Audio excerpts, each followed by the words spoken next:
आज सेक्रेटरिएट में नमाज पढ़ने का था। पुलिस को हम कोऑर्डिनेशन में लाए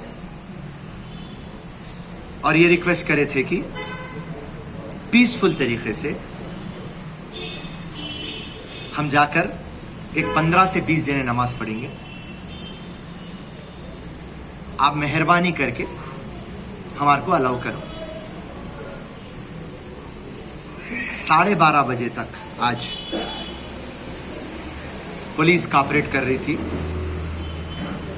और जैसा मैं घर के बाहर निकला मेरे को हाउस अरेस्ट कर दिया और जैसा पता चला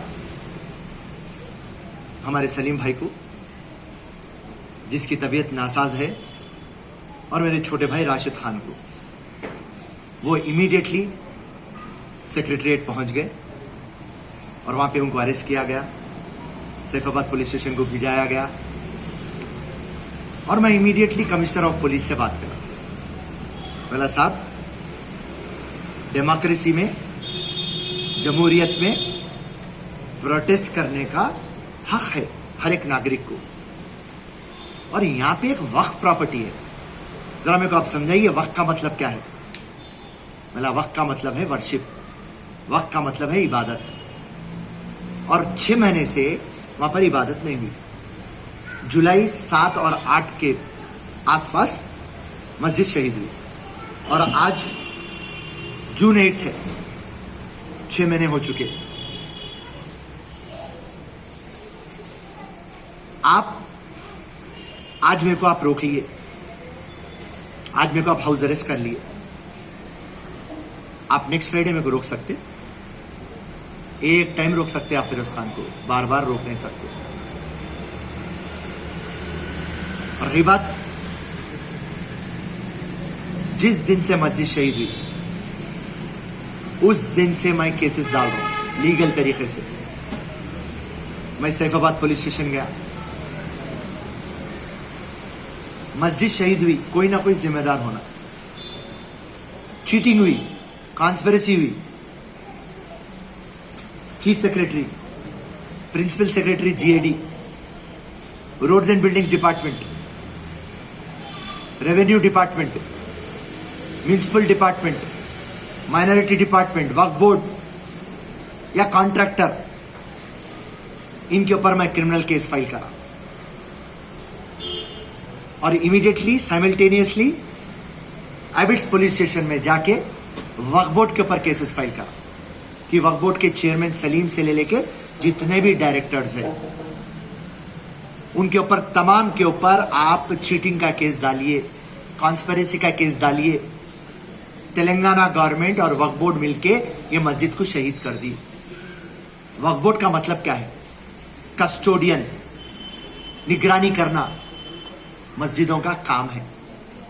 और मस्जिद शहीद हो गए बाद ना तो ये वक्फ ट्रिब्यूनल जाते, ना तो वक्फ बोर्ड में कोई रेजोल्यूशन आता, ना तो कोई क्रिमिनल केस बुक होता, और वो खामोशी इख्तियार करके रखते।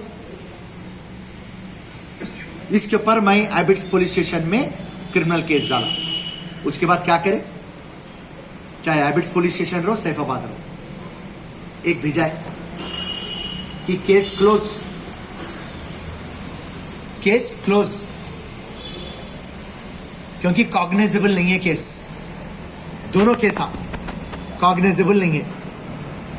ललिता कुमारी वर्सेस उत्तर प्रदेश गवर्नमेंट को रिफर करते हुए एफआईआर देना मैंडेटरी नहीं है बोल के केस बंद कर देते। आप दोनों केसा बंद कर देते, सैफाबाद का बंद कर देते और एबिट्स पुलिस स्टेशन का बंद कर देते। उसके बाद मैं इमीडिएटली क्या करा, मैं क्रिमिनल कोर्ट गया, in the court of honourable additional chief metropolitan magistrate city criminal court Hyderabad. मैं जाके यहाँ पे फिर से केस डाला, चीफ सेक्रेटरी के ऊपर, प्रिंसिपल सेक्रेटरी के ऊपर, आरएनबी पे, म्युनिसिपल पे, रेवेन्यू पे, वक्फ बोर्ड पे, हर जगह केसेस डाले और कोविड-19 है बोल के केसेस पेंडिंग है। आज से 3 महीने पहले सितंबर 3 को मैं हाई कोर्ट को गया और हाई कोर्ट को जाके चीफ जस्टिस राघवेंद्र सिंह चौहान और ऑनरेबल जस्टिस विजय सेन रेड्डी के पास रिट डाला। रिट का नंबर है 15246 ऑफ 2020। जब कोर्ट ये बात बोली और ये मेरा प्रे क्या था, मेरी रिक्वेस्ट क्या थी कि आप हम 20 जनों को नमाज पढ़ने का परमिशन दीजिए, हम सोशल डिस्टेंसिंग रखते हुए नमाज पढ़ते। चीफ जस्टिस और विजय सेन रेड्डी साहब 4 वीक के बाद केस डाले। 8 अक्टूबर 2020 जहां पे ये बेंच बोली, जज साहब बोले गवर्नमेंट को 4 वीक के अंदर काउंटर फाइल करो। आज जनवरी 8 हो गया, 3 महीने काउंटर फाइल नहीं हुआ, तो मेरा सबर खत्म हो गया, बात खत्म हो गई। सीएम बोलते करते डोगले है सीएम। अरे आरके उनके साथ जो है, जो एक मुसलमानों की पार्टी बोलते, उनना भी डोगले। 6 महीने हो गए, एक फाउंडेशन स्टोर नहीं डाले आप। और आपको मुख्यमंत्री को मालूम है वक्फ लैंड बोल तो एक टाइम अल्लाह की प्रॉपर्टी बोले तो कायनात जब तक खत्म होंगी, क़यामत आई जब तक अल्लाह की प्रॉपर्टी। आप पूरों को बुला के बोलना था, ये है देखिए आपकी वक्फ की प्रॉपर्टी, यहां पे मस्जिद शहीद हुई, राइट।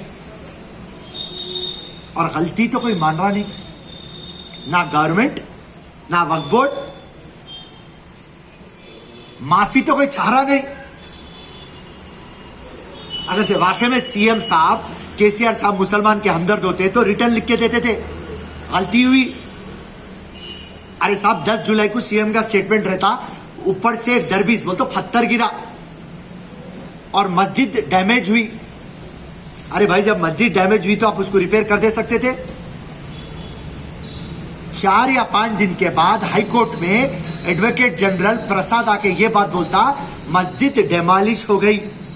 जरा फर्क पकड़िए आप, मुख्यमंत्री बोलते डैमेज और उनका एडवोकेट जनरल बोलता डेमोलिश। कितना फर्क है देखिए आप। मगर आज 6 महीने हो गए, ग्राउंड पे क्या है। और आज जब हम आप कोर्ट पे तो काउंटर नहीं डालते, और कोई एक जब मैं नमाज पढ़ने जाता हूं, आज फ्राइडे बोलता, कोई मेरे को प्रश्न पूछ रहा परसों जो हुई कंट्रोवर्सी उसके लिए आप नमाज पढ़ना चाह रहे हैं। बोला भाई साहब 6 महीने से ये पूरा तो मैं अभी इंतजाम नहीं कर सकता हूं, मैं आपको डेटों के साथ दे दे रहा हूं। मैं जो लेटर्स डाला कमिश्नर ऑफ पुलिस को, चीफ सेक्रेटरी को, प्रिंसिपल सेक्रेटरी को, मैं जो टेलीग्रामा दिया कि आप हमारे को परमिशन दीजिए, जब chief secretary, principal secretary, commissioner of police, principal secretary home, DGP साहब परमिशन आने दिए तो मैं पूरे कोर्टों को गया।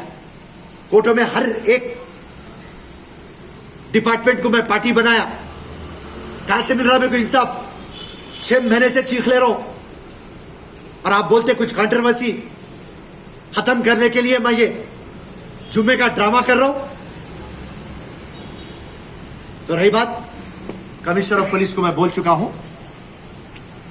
आपको कोऑर्डिनेशन में मैं जा रहा था और मेरा जाने का यह मतलब था कि मुख्यमंत्री को पता चले। और कई जमाता हमारे मुश्ताक मलिक साहब बोले 24 के दिन हम जाएंगे नमाज पढ़ने। हम आपके साथ है, अल्लाह के घर का मामला है, मुसलमान का सेंटिमेंट का मामला है। मस्जिद जब तक नहीं बनेंगी जहां पे शहीद हुई, ना तो हम सोएंगे ना टीआरएस ना केसीआर को सोने देंगे। जय हिंद, जय कांग्रेस, अल्लाह हाफिज।